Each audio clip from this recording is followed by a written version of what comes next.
Benim de elimden tutmaz mı ola? Sıratın yolunu iyi bilen yar. Benim de elimden tutmaz mı ola?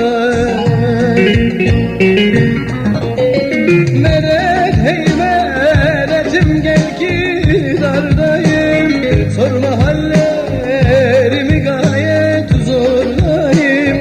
Cehennemden daha beter hardayım. Yanarım yandım yetmez mi ola? Aman medet medet medet dardayım. Sorma hallarımı gayet zordayım. Cehennemden daha beter hardayım. Yanarım yandım yetmez mi ola?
Vücut sarayımı yaktı kavurdu.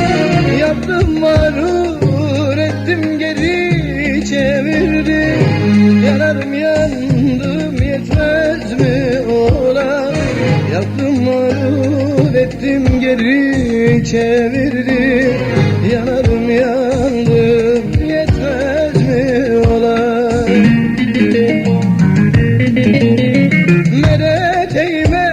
Medetim gel ki dardayım. Sorma hallarımı gayet zordayım.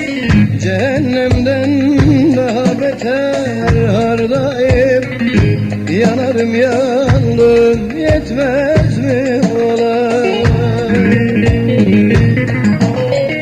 Aman medet medet gel ki dardayım.